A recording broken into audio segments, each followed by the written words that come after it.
I'm the president of the Berkeley Organization for Animal Advocacy, which is also co-sponsoring this, and also the facilitator for the Critical Animal Studies decal on campus, and I'm so excited to be here to welcome such a great guest. So just some background, Amy Breeze Harper is a PhD candidate at University of California, Davis in the Department of Geography, and her doctoral emphasis is on critical race theory, feminist approach, theory and research, and critical food studies. Her research is focused on how race, class, gender, and geographical region in the USA affect community, one, health and well-being, and two, relationship to and perception of alternative consumption practices. Her dissertation is titled Sociospatial Epistemologies and Racialized Consciousness, Critical Race and Black Feminist Analysis of the Vegan Praxis in the USA. However, Breeze is probably best known for her Sistah Vegan project, which she edited herself. It's Black Female Vegans Speak on Race, Food, Health, and Society. She's also the author of SCAR and has contributed to numerous other publications, including The Black Imagination, Science, Fiction, and Futurism, Cultivating Food Justice, Race, Class, and Sustainability, Taking Food Public, Redefining Foodways and Changing the World, Journal of Critical Animal Studies, and Sister Species, Women, Social Justice, and Animal Advocacy. She's the co-editor of the ERISA Media Group, Earth Liberation and Environmental Justice Series, and the founder and facilitator of the Critical Race and Food Studies Intersectional Research Group, and also the 2011 Tyke Scholar of the Year granted by the Institute for Critical Animal Studies. Her work is no more salient now than ever, as people and movements are beginning to question corporate and hegemonic ways of delineating power and powerlessness. You don't have to go further than a few miles south of here to find from this spot to see how Black and brown people are confronting and resisting colonial ways of framing food, race, health, and social engagement. And with that, it is with great pleasure that I'd like to introduce Breeze Harper.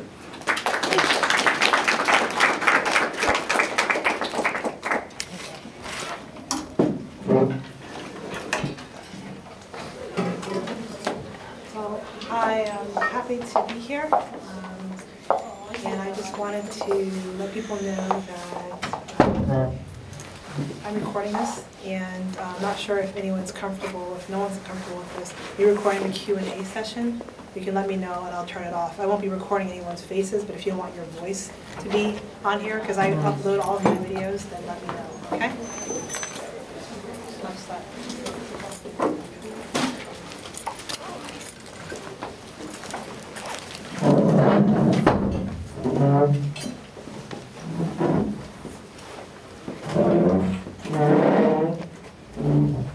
My head chopped off? Okay, that's gonna be mine. Okay, so I'm going to talk about, what I'm going to talk about tonight, there's two options that people can listen to. I have two chapters from my dissertation, so I'm going to read the titles and you're going to let me know which one you'd like to learn more about. And one is significantly longer than the other one. The first one is shorter. It's called White Talk, Discursive Violence and Disconscious Racism, From Vegan Consciousness to Vegan Commodity. And the other one is called Veganism, Queen Afua, and Becoming a Sacred Black Woman, a Black Feminist Socio-Epistemological Analysis of Vegan Consciousness. So let me know. This one's longer, so it'll probably take up most of the time. And this one is 23 pages, this one is 39 pages. Any preference? You mentioned Queen Afua. What about it? Well, the first one is more about how whiteness frames veganism. The second one with Queen Afua is an example of race-conscious approach to veganism. Which one are you more stoked on? Well, I read this one for Vassar already, so if you actually want to listen to it again, it's online. This one I just completed, I'm kind of struggling, not struggling, but I'm trying to figure it out because it's the last chapter of my dissertation. So it could be helpful to read it. Do that one. But it is longer because I'm still trying to figure out what I don't need. Okay?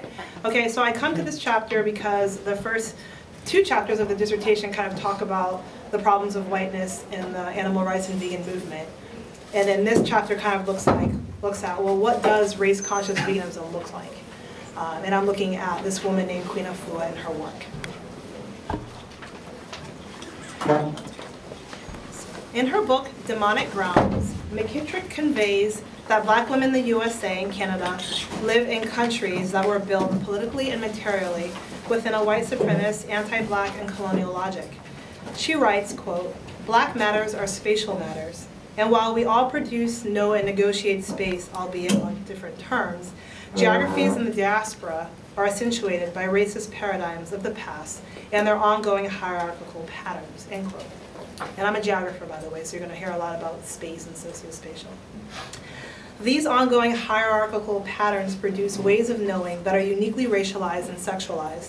Hence, black racialized females in these particular spaces mean that these females have collectively produced and will collectively produce knowledge that contradicts the common sense geographies and knowledge systems of the white racial status quo. Similarly to the work of McKittrick, American Studies scholar Psyche Williams-Forson has analyzed how factors of race, class, whiteness, capitalism, and colonialism have influenced black women's place and agency within North America, from antebellum period to the present. Williams-Forson does this through the avenue of food studies and black feminist theorizing. In the introduction to her seminal book, Building Houses Out of Chicken Legs, Black Women, Food, and Power, Williams-Forson explains to the reader that she examines the use of chicken, both as food and symbol, amongst American black females to answer the question, quote, "How have these foods informed and helped to shape modes of black feminist social consciousness and personal identity?" End quote. Slightly further into the intro, she writes, quote, "I begin to consider how black people think about the relationship to chicken and where black women and black feminist consciousness fit into the discussion," end quote. Now, the core of Williams-Forson's book on American black female foodways thoroughly investigates the social, cultural, and economic tensions that were bound to arise in a USA society marked by patriarchal control and white dominance, and circumscribed by a discourse of race and capitalism. Now, of course, the human subjects I focus on for my own work do not eat animals or animal byproducts. However, Williams-Forson's text has led me to revisit her questions through the lens of veganism and within the theoretical frameworks of critical race feminism, revolutionary black feminisms, and Catherine McKittrick's black female sociospatial epistemology. Essence, I want to know, how do black women vegans think about the relationship to veganism? And how is it affected by the lived experience of being a black racialized and sexualized subject in the USA, circumscribed by a discourse of whiteness and capitalism? Has the racialized, colonial, and historical placement of her body, particularly the womb and her reproductive capacities, affected her vegan methodology? Now, McKittrick argues that the social and physical placement of the black racialized female subject since colonialism will yield a collectively differing sociospatial epistemology about life in general, in comparison to the white racial status quo. Now, the questions from the former paragraph will be explored through the work of black American holistic health activist Queen Afua. Through the sight of the black female womb and the space of the kitchen, Afua uses the method of whole foods veganism to heal the black body from what she perceives as the legacies of racialized colonialism and racist paradigms of the present. Now first, Queen Afua's consciousness represents revolutionary black feminism, which I'll refer to as RBF. And second, she uses the pro-vegan philosophy of African holistic health. In the paper by Hammer and Neville, they explain that revolutionary black feminism is an effective framework to explain the lived experiences of black women. Now, this perspective understands that structures, policies, and institutions that dominate society cannot eradicate oppression that black women endure until it is completely transformed. Now, what is unique about women engaging in RBF is that there is no one correct way of resisting structures of oppression. These black women do know that they need to resist oppression, but how they achieve this is not universal and changes due to time, location, place, and individual. However, the mere fact that they are conscious of being black racialized female subjects in the USA, and a USA that organizes their lives through racist, sexist, and capitalist-oriented structures and policies is what makes these women's activism revolutionary black feminism.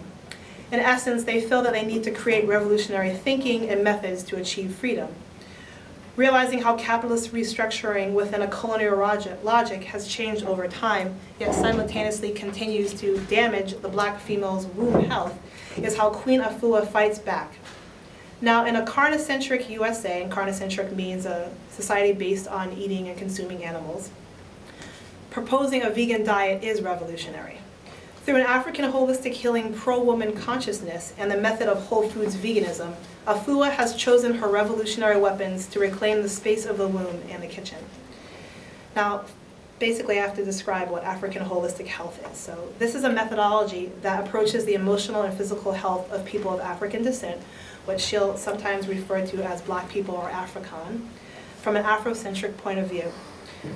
Quote, the Afrocentrist seeks to uncover and use codes, paradigms, symbols, motifs, myths, and circles of discussion that reinforce the centrality of African ideas and values as a valid frame of reference for acquiring and examining data, end quote. Scholar Diop laid the foundation for Afrocentrism in the mid-1970s. Claiming that Kemetic Egypt is the source of civilization instead of Greece, Diop also argued in his book, The African Origin of Civilization, that the people of Kemetic Egypt were Black.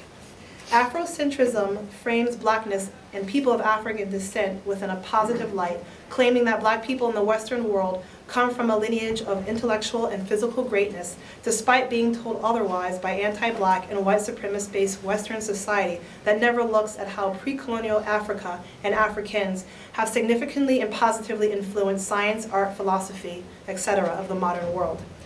Now, Queen Afua makes this clear on page 11 of her book, Sacred Woman, which is a pro-vegan text that I'm analyzing for my dissertation. She writes, quote, my people are the elders of the earth. They are the originators of what is commonly known as Greek philosophy, which is actually the ancient Kemetic Egyptian way of life, end quote. Afrocentrists believe that the contemporary problems that Black people face within white-dominated societies cannot be resolved through a Eurocentric framework, only through an Afrocentric one, because the former upholds the power structures of whiteness at the expense of Black people. Now, the leaders of the current African holistic health movement are Jewel Pookrum, Dr. Lali Africa, Suzar, CBS Alife Allah, and Supreme Understanding, as well as Queen Afua.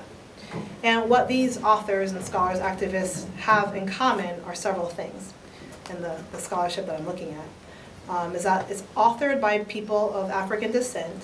These people promote a plant-centered diet, and they believe, which I think is the most important, that the holistic plant-centered nutritional diet should be the route chosen to decolonize the Black body from the effects of hundreds of years of anti-Black racism, white supremacy, and European colonialism.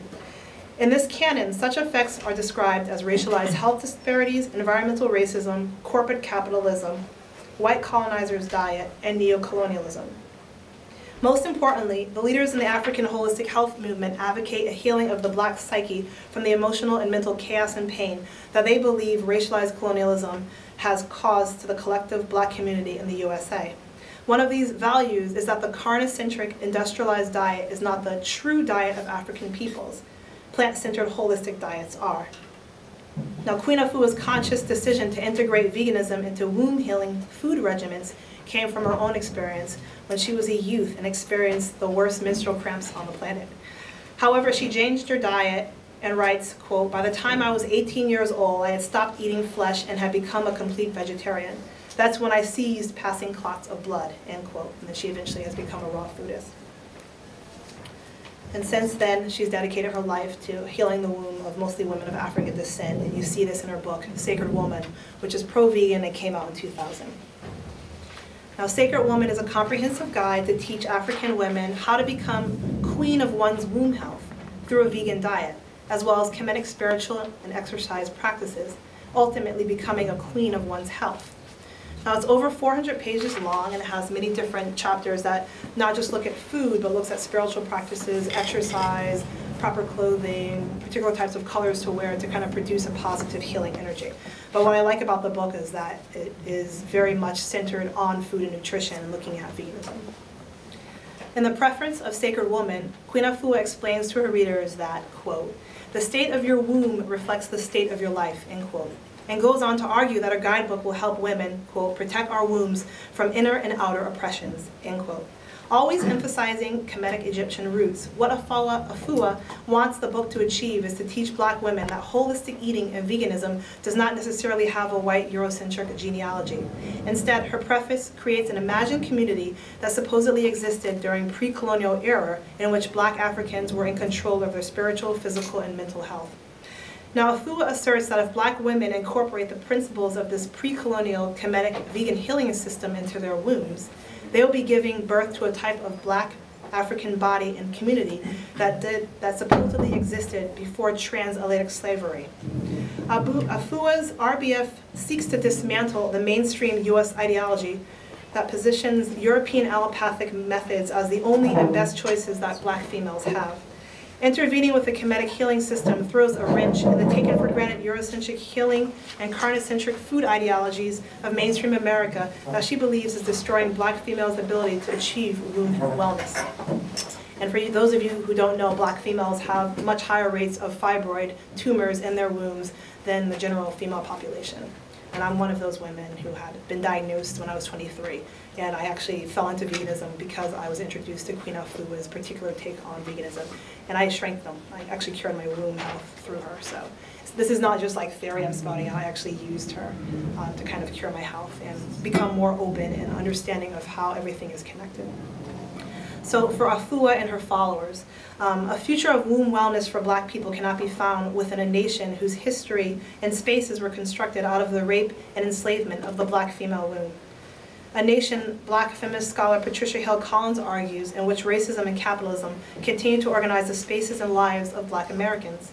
Now, Afua understands that this type of social and spatial organization has created the strong black woman syndrome, in which black women hide their physical and psychic pain and wear false masks that portray that they have the strength to carry on despite racism and gender discrimination. However, Afua writes that this mentality is toxic for the womb and that black women should create womb healing circles in which they all cry together and release the ongoing violence towards the womb. Healing circles are just a small part of the solution that Afua recommends, but it is significant because she focuses on the space of the psyche, believing that the food one puts into their bodies isn't just physical. Emotions and thoughts are food as well, and can influence how one not only eats, but can literally change the physical structure of a woman's reproductive system, as well as her sexual urges. On page 92, entitled How to Feed and Grow a Tumor or Cyst and Create Heavy Menstrual Bleeding, she tells women to, quote, be aware of the war on the womb, end quote, and lists the ingredients for womb toxicity, which are animal products as well as the mental food of anger, worry, resentment, lack of forgiveness, lack of love, and depression. Sacred Woman points to the solution of psychic and womb wellness to a space and time that exists outside of and before the creation of the nation of USA, Southern Egypt. Similarly to Diep's work in Afrocentrism, Afua also reminds readers that Egypt was black. And this is important because a lot of times if you ever watch movies back in the day that depict Egypt, everyone's white, like Elizabeth Taylor was Cleopatra. So to kind of re-inscribe like blackness into this particular history and showing that yes, there were black, dark people that were part of this great civilization, it's doing something psychologically to people, collectively black women who've been told otherwise, that because you're dark, because you have these African phenotypes, you're not worthy, you're not a queen, you shouldn't be given these rights of humanity. So Queen Afua writes in her preface, quote, few understand or fully appreciate that the origins of ancient Egypt are also flowed from the south, beginning in the black African source of Kemetic Nubia, giving rise to the celebrated culture of the north. End quote. The colonial, racialized, and social construction of the category black did not exist during the era of Egypt that Afua is referring to. However, I argue that she's using the terminology black as a source of empowerment and reappropriating the word that first started out as a negative attribute within the white supremacist racialized nation of the USA. She does this by wanting to remind the reader, like I said, that Egypt was black and that there are superior healing solutions that do and can come from those who were negatively racialized as black since colonialism. The healing of the black womb is a gateway to creating a superior African community, again, within the USA. Now, Afua, she quotes from Wahida Abdul Malik's book, Earth Cookers. I'm not going to read the whole thing, but essentially the book is saying that we have to become conscious of what we eat. And she's saying that, making a good conscious decision is between healing our nation or contributing further to its destruction. So Wahida is not speaking about like the whole nation of the USA. She's speaking about the black nation and giving the responsibility of healing such a nation to the black female woman that basically she and Afua expect will take on this dietary philosophy of whole foods veganism. And this concept of the black nation is what Benedict Anderson would call an imagined community. And he's used a lot in geography to really understand nationalism, but kind of more from like European and white nationalism. So I want to argue that, yes, his text is heavily used within cultural geography to explain why people come together in this concept of nation or joining together because of sharing similar attributes. So, you know, an imagined community is developed in order to bring together people with similar beliefs. And the strategy behind this is that there is power and strength in numbers. And it also psychologically legitimizes nationalistic rhetoric amongst communities despite the significant amount of physical and discursive violence used to create communities like the European nations and American nations. But Anderson's work attempts to give explanation to why and how the political space of nation forms under the machinery of nationalism, using tools such as imperialism and racism within the context of European domination. And I would argue that Anderson's treatise is not fully effective in explaining the genealogy of Afua's imagined community of a past and future black vegan nation. And this is because Afua and the canon of Afrocentrism are in response to the physical and discursive violence of the US white nationalistic community. Through Anderson, Afua's holistic health logic could be interpreted as simply creating a new type of black nationalism through vegan holistic health identity politics that mimics white Eurocentric nationalism. However, read through multiple black feminist frameworks, particularly RBF, Afua's work and focus on healing the African womb becomes a type of activism that takes seriously the physical and emotional suffering that white colonialism and black slavery have caused, which is encapsulated in the quote from her Sacred Woman text below. And this is basically the core of my chapter, and this is kind of what led me to engage in veganism, because I had never really got it from the beginning. Yes? I just wanted to ask, so I'm hearing a lot of oppression. I just don't have any background. Mm-hmm. So I'm hearing a lot about oppression of white people towards black people and towards women. Mm-hmm. And then there's veganism. Where's that kind of link? Are you ethically vegan at all, or is it just for health reasons? I'm going to get to that in there, because I'm going to talk about how, I'm going to bring that up. Okay. Because I'll talk about, because the core of my talk and my work is to look at ethics, ethical vegetarianism and veganism, and that it's, the status quo will tell you it's ethical not to eat it because of animals. But I've reframed it, because I'm also looking at that. That's several parts of it, but I'm also looking at that it was unethical to abduct millions of people, take them away from their indigenous healing systems in food. And the way that she's going about ethical veganism is that because black people have these high rates of health diseases, that this is an ethical concern for me. So veganism is ethical because we're kind of reclaiming what was taken away from us. So from that perspective, it is ethical. So that's how she's using ethics. That's how she understands ethics. But it's from this experience of being a black racialized subject in America and being subjected to institutional and structural racism and whiteness, which basically means if you're a person of color, you're not going to have access to the food, to the healing systems that you need. And this is based on the fact that most people of color live in particular areas that could be food deserts, or they don't have the geographical or the financial privilege to have access to those. And all of that can be traced back to basically colonialism. So that's how veganism becomes ethical for her, because she believes that before transatlantic slavery, that black people, or people of African descent, had access to what she believes was a vegan diet.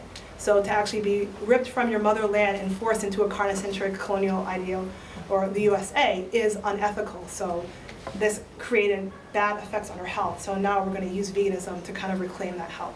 That's how I'm using it. Does that make sense? Yes, so no regard to animals and why it's unethical to eat animals because of... That's her take. Okay. So that's her. So what I'm doing is I'm offering people, this is a method of the oppressed. This is what it looks like. This is what veganism looks like through the methodology of the oppressed. And my particular subjects I'm looking at are the collectivity or black women. And in particular Queen Afua, and I choose her because she is like the #1 black female that black women, vegans, really know well. Yet most of white America has not heard of her. So I'm kind of using her and looking at that. And I do make, remember this is a chapter from my dissertation, but I do make it clear that she does not mention anything about animal compassion, which is different from me. I integrate everything into my work. So I'm awesome, like I'm very thankful for what I've learned from Queen Afua, because it's really, I mean, I healed my fibroid tumors, my eczema, I was able to become fertile, all these things. I'm really grateful for it, but I also feel like when I look at, I mean, I can even stop reading this, but when I look at the history of black women, how, you know, I'm looking at how their wombs have been they had been units, you know, of production for chattel slavery. If you're familiar with the history of gynecology, a man named Marion Sims, who's the father of gynecology, experimented on black females, slaves, without anesthesia, cut their vaginas 1,000,000 times, didn't give a crap if it hurt or not. And this was to benefit white middle-class women who would use his services.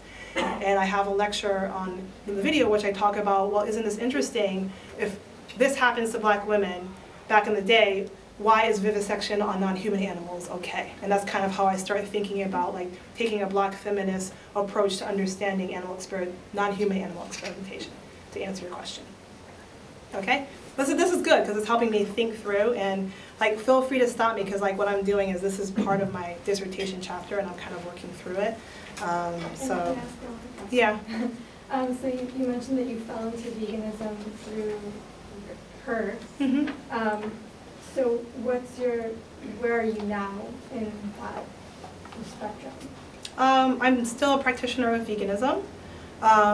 But for me, it's not just like one-dimensional. So I'm trying to understand this whole perception of what is harmlessness. And in my dissertation, so I keep on referring to this, that I realize when people perform what they think is ahimsa, it's still dictated by their privileges or lack thereof. So my concept of harmlessness may be different from his or hers, or because of where their social locations are. Personally, I try to have I don't want to consume animal products. I don't want to be part of consumption of any non-human animal products. That's me. But also I want to make sure that when I do buy particular vegan products, I do my best, and everyone has their own particular situation, that those products were not produced from oppressed human people, which is a problem, and that's part of my chapters. I look at PETA, and they have a food shopping guide. And they're basically focused on, you know, cruelty-free is that there were no animals involved. But they promote Coca-Cola, Nestle, Hershey's. I don't know if you know this, but these are companies that don't have the best track record in treating humans cruelty-free.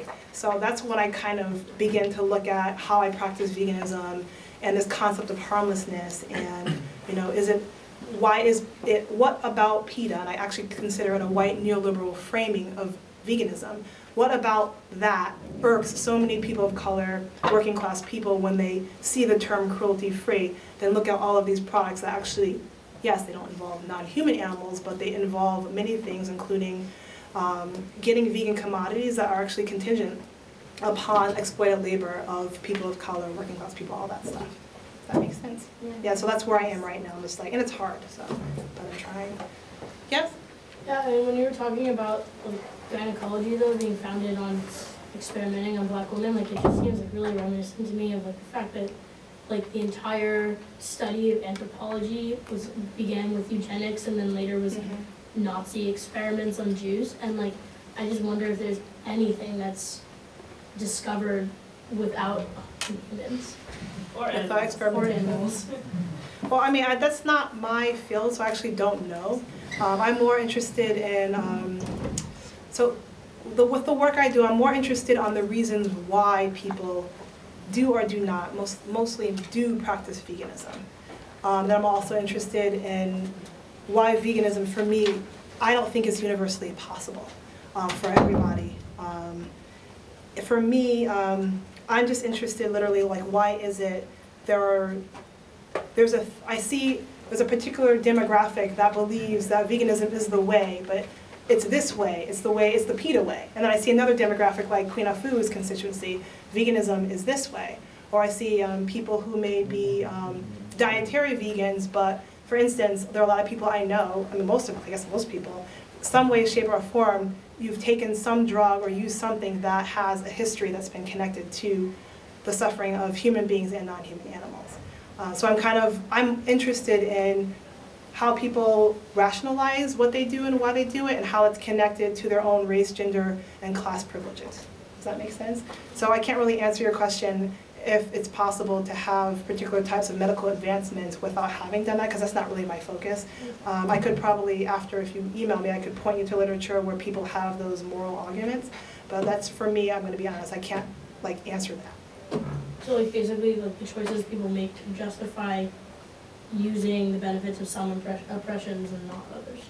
Say that one more time. Like the choices people make to benefit from some oppressions but not others, I guess? Yeah, that's the thing, and it's, I know it's deep, and it's very, very, I just find it fascinating because there's so many things that people will say, and I don't believe in killing animals for this or that, but then most of us are buying Apple products, which, if you actually look and research Apple, a lot of what they extract from other countries to make those, it's exploitation, it's raping the land, it's hurting human beings. So, this is kind of where it kind of gets complicated, So, one person, you can think you're pure because you're not eating animals, but at the same time you're consuming all these other things that in some way, shape, or form is causing pain. And that's kind of like, if I could figure that out, I would have the Nobel Peace Prize years ago. And that's not my job. My thing is, I want to understand how consciousness, your vegan consciousness, is constructed through all these different social locations. And race, class, and gender is just that's the trinity that everyone kind of focuses on. There's so many other things like sexual orientation, ableism, your first world versus third world social locations. There's so many different things. So that's kind of what I'm interested in. And I'm interested in that because for me, it just seems like anything in America that's mainstream, it's dictated by, in my opinion, a white middle class neoliberal logic. And then, so my work kind of looks at, well, this is not universal and this is why. And there are there are many different ways to fall or go into veganism and practice veganism. And it's not necessarily the Eurocentric moral framing of veganism, vegetarianism, as a way to liberate animals. Does that make sense? Yeah. So, yes? Thank you for this talk. What a little bit confuses me is this centeredness around healing the womb, as if the womb is the center or the essence of the woman. And yes, isn't it a kind of yeah, seriously, this is hard. I'm enjoying this because this is the last chapter, and I'm it's 61 pages, and I got it down to 39. So so this is the thing, I don't even have to read verbatim. You don't have to have me read it, actually. It would be great. But I talk about the work she does because it is so empowering for many Black women. And the womb health, for me, my mom, all of my aunts, my grandmothers, they all have had these fibroid tumors. So for me to see this and oh my God, all I have to do is eat spirulina every day and drink wheatgrass shots to heal my womb. That was powerful for me. But at the same time, yes, there are a lot of problems with, it depends what lens you look at, because I go more into that with conflating natural and veganism with woman and a woman's femininity and her true essence with her womb health. But I do go into that. I could even skip to the end if you want me to kind of talk about that too. So let me just go back to the quote that I wanted to read that, for me, kind of, let me just see how much time I have. Okay, for me, just kind of, I got it. I'm going to say that because when I was at Dartmouth College, I was approached by many vegans and vegetarians, and they told me I should consider not doing this or that with the food and considering animals, and I did not understand. And it was just the framework, it was the approach. It was largely a white middle class relationship to food and animals, and it kind of integrated into how they talked to me. And I just did not get it. So just one second. Okay. And then I read this quote and I totally got it. And this is just for me as a Black woman in this country. For me, it made sense. I cry a river of tears that heal for the Negro slave woman, my great-great-grandmother who was forced to part her thighs for the entrance of a pale pink penis to fulfill her owner's demonic quest to force his way violently into her soft, dark womb, leaving his, pardon me, I can't breathe, I'm still enraged 200 years later. I still hurt, I still bleed, I'm outraged, feeling fear and hopelessness for all my great-great-grandmothers who passed their self-hate, lack of self-esteem, their acceptance of abuse, their internal war down through the bloodlines to me. I am the African woman, crying out my pain, screaming and retching rivers of tears from my generation to generation. My tears boil up from the bile of plantation slave life here in America the Beautiful. Here, where institutionalized sex factories were brutally imposed upon a stolen people for generations. I cry for the soft wounds and damaged souls of my mothers who were forced to bear babies of rage and incest.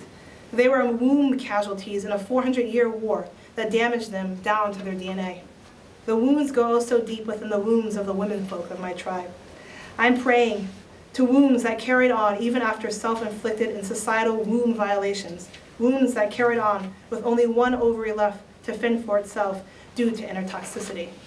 And like for me, I don't know, it just made me like, I cried. I was like, oh my God, I get it. It was just it all came together, and I don't know, a lot of people have those points in their lives where something happens and then you kind of see how it's all interconnected, and like you can't kind of just be one-dimensional in your social justice approach or just understanding how to become, I guess, more understanding and more quote-unquote enlightened. So that was kind of what did it for me. So this particular quote is a multi-layered approach and kind of a concise genealogy of how the collective of Black women's mind, body, and spirit have been brutalized and devastated by the violence of colonialism and white supremacy in the Americas. And so here is the part about the animals, okay? So animals, she doesn't deal with at all. So Afua's pro-vegan philosophy has nothing to do with animal rights, and I actually think this is an example of how racialization, so being racialized as a Black female, can create a race-conscious and decolonial reason to go vegan for Black women, yet simultaneously create a post-racial go vegan rationale for a white middle-class demographic, such as people who really do enjoy what PETA has to offer. So what I'm offering is, I'm not saying all Black women only have Afua's approach, because obviously I integrate not hurting non-human animals in my philosophy as well. But what I'm trying to say is, having read that and having had just this experience, this embodied experience of what it means to be a Black woman from a working class background who grew up in all white New England, to read that, it just kind of connected with me. And then from there, like, Afua's still chosen to focus on Black females, and I think her reason is just, she has her own reasons. For me, I've chosen to just kind of integrate everything, and it might be because I'm in graduate school and I'm interested in just the interdisciplinary nature of oppressions, but I'm also in a field where I'm allowed to kind of create new types of thinking and kind of reach from all different ways of understanding social injustices. So Afua is my starting point, so I started with her. So that's kind of how I'm grounded, and then I kind of grabbed from other people. So let me just get back to really understand what I'm talking about when I'm talking about the space of the womb. So in Khemetic Egyptian scholar Diop's conception of Afrocentrism, he writes that, quote, "The southern Egyptian matriarchal system was also marked by the sacredness of the mother and her unlimited authority. There were oaths invoking the power of the mother, that is, the ritualization of the matricentric mother and child, the closest bond of love, quoted even in, sorry, I'm not good in Greek, Eumenides. This is the spirit of the common motherhood, generally symbolized in African religions." So I don't want to read too much of my dissertation quotes, but the basic difference that he's proposing is that southern Egypt, the Khemetic healing systems from that region, they really focused on the sacredity of mothers, of women. And he believes that the geographical location of the North, or Europe, that they were more into patriarchy, suppressing women, but also taking everything that you could and turning it into commodity imperialism, colonialism. So this is why, which makes sense for me, why Queen Afua would be looking at this particular region that looks at Black women as queens, as the sacred. And that's important to realize that in a country, for the most part, where black women for hundreds of years, they haven't really been given the chance to be seen as sacred by the status quo or even queens. Does that make sense? So for Queen Afua, for her to kind of look at that region, and I'm a geographer, so I want to know how your relationship to space and place affect your consciousness. So she's chosen literally this geographical location with these particular positive thoughts on black women and what they can contribute to society. So I'll just kind of skip that.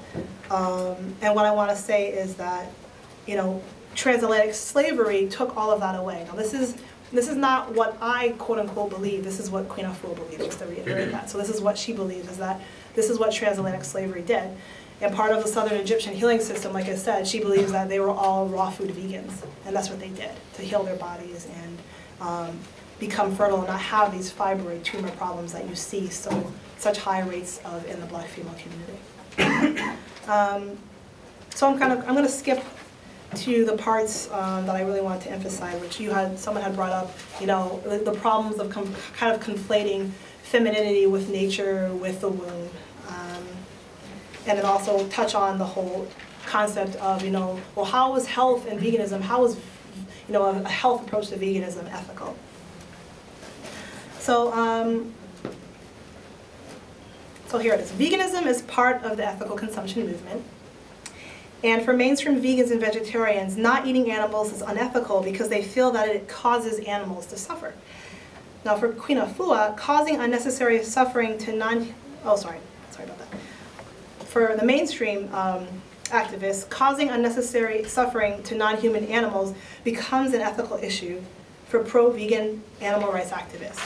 Now, although Afua has no mention of animal rights throughout Sacred Woman, her book exists as a tool to remedy the damages on the black female body due to the unethical institution of chattel slavery, as well as its ongoing legacies of structural and institutional racism and capitalism.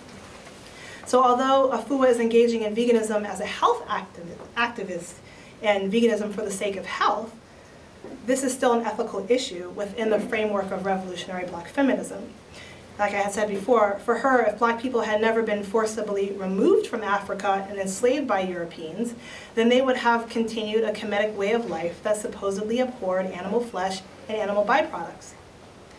And Sacred Woman, her book, tries to reverse the supposed health and culinary damage done by the unethical institution of slavery by theoretically putting African women back into control of the food and of their health through a decolonial relationship with food and their roles within the food commodity chain and food consumption philosophies.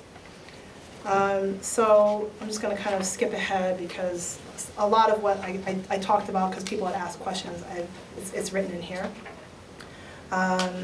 So basically, it's not just Queen Afua, but there are scholars who understand that not just black people, but anyone who was colonized, any racialized people that were colonized, they lost their indigenous healing ways, whether it was vegan or not. So that's just a given. And for Queen Afua, she believes, and through her oral history research, she believes that that particular system was vegan or raw foods. So for her, she also attacks not just raw food. She doesn't attack just carnicentric diet. She attacks anything that has been processed. So she doesn't believe in white sugar, white flour, anything that she perceives as the colonizer's diet. Okay. So I'm just going to skip here, and I talk about how Afua kind of talks about greening your womb and eating spirulina and wheatgrass as a way to kind of decolonize the womb. And it's kind of her tool, like, you know, spirulina is just spirulina. So for some people, spirulina is just what they drink to wake up in the morning and have something healthy. But for her, it becomes this tool, this symbol of decolonialism. She's really into greens. So she kind of uses wheatgrass, chlorella, spirulina as this tool of decolonialism. So I find that interesting. Certain people will use certain foods, or even not foods, as their particular weapons to fight against certain things.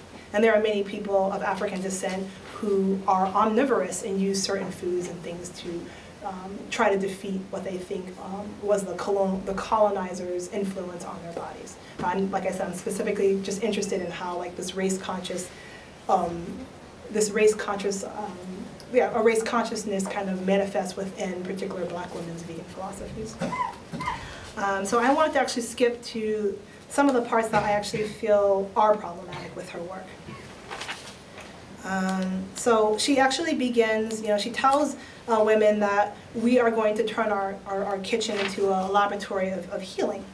And she says that you need all of these really expensive things, like a wheatgrass juicer, a Vitamix blender, which is like, damn, I saved up 3 years for it. It's like $600. I mean, I love it, but $600 for a blender. There's all of these things which she believes will become the tools to decolonize your womb and kind of reclaim the space of the kitchen. So she says, you will need these kitchen laboratory tools, and she talks about like the things I just said. And I say embedded in this quote is a particular assumption about the reader. She's class privileged enough to afford such technologies.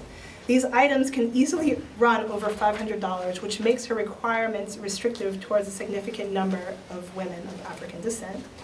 And I talk about how the Vitamix blender is like $600. But Afua also says, my kitchen has strict requirements, and we do not want a kitchen of microwaves or a place to eat flesh, fried foods, fast foods on the run. And I say, yes, the concept of healing foods through holistic veganism may come from a pre-colonial era in Egypt, but access to these foods is contingent upon living in the USA as a racially oppressed female who is most likely economically and geographically privileged. So you can be a black woman, and not all black women are the same, I know, but Afua, I think she comes from a middle-class black woman's point of view. So to be able to say, you should, spirulina, like, I don't know, last time you checked, spirulina, if you go to Whole Foods, it's like $50 for a pound of spirulina, unless you go on Amazon Prime. But, but then, that's access to the internet, right? And a lot of people don't have access to the internet and stuff. And Amazon Prime means you have to pay a certain amount of money per year to have things shipped to you for free. So just 1 second, okay, just keep your thought. So unlike pre-colonial people of Egypt, Afua does not add the socioeconomic challenges of trying to afford such a resurrected diet in a capitalist country in which access to a healthier lifestyle is not just based on race, but also on socioeconomic class. The microwave may seem like an unhealthy culinary tool for her pure diet, but it also is a class marker. Many females who are responsible for providing meals for their families or themselves, or if they're single with no children, may choose to use the microwave because it is fast and convenient. Cooking from scratch may be healthier, but it also takes more tools and time. On page 171, she writes, quote, eat fresh, organic fruits in their proper seasons. Eat fruits in solid form or freshly juiced. Canned or frozen fruit is forbidden to those who want a life of ever-flowing blessing, end quote. And by the way, she has 10 stages of becoming a sacred woman. I'm on 0.